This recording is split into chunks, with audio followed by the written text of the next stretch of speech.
আপনাকে কি জাদুটোনা করা হয়েছে? মাত্র 3 দিনে আপনি আপনার জাদুটোনা থেকে মুক্তি পান। আল্লাহ পাক রব্বুল আলামিন আপনাকে হেফাজত করবেন যদি আমরা কিছু কোরআনে আমল করতে পারি।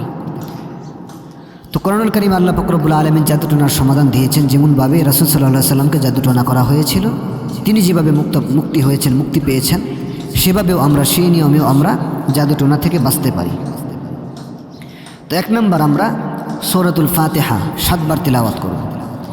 এরপরে আমরা সূরাতুল ফালাক আমরা 7 বার তেলাওয়াত করব।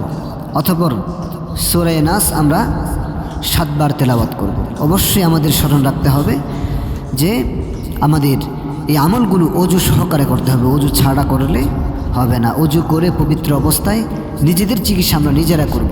ভণ্ড কবিরাজের কাছে দৌড়ায়া কতভাবে আমরা টাকা নষ্ট করি না, নিজেদের চিকিৎসা ইনশাআল্লাহ কোরআনী আমলের মাধ্যমে আমরা নিজেরাই করব। তো বলতেছিলাম সূরা নাস আমরা 7 বার পড়ব। এরপর সূরা নাহালের একটি আয়াত আমরা তেলাওয়াত করব। সূরা নাহালের 69 নং আয়াতটা আমরা 21 বার তেলাওয়াত করব।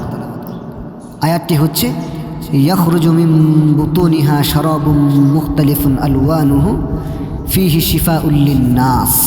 এই দোয়াটি আমরা 21 বার তেলাওয়াত করব এই আয়াতটি। অথবা আমরা পানিতে ফু দিব।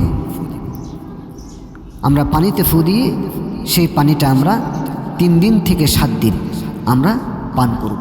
ইনশাআল্লাহ আপনার পেটে যত জাদুটোনা আছে এগুলো আল্লাহ পাক রব্বুল আলামিন বের করে দিবেন। এগুলো থেকে আল্লাহ পাক রব্বুল আলামিন আপনাকে হেফাজত করবেন। আবারও বলছি, সূরাতুল ফাতিহা 7 বার, সূরা ফালাক 7 বার, সূরা নাস 7 বার, এরপরে সূরা নাহালের 69 নং আয়াতটি 21 বার তেলাওয়াত করব। অথবা আমরা পানিতে ফু দিব।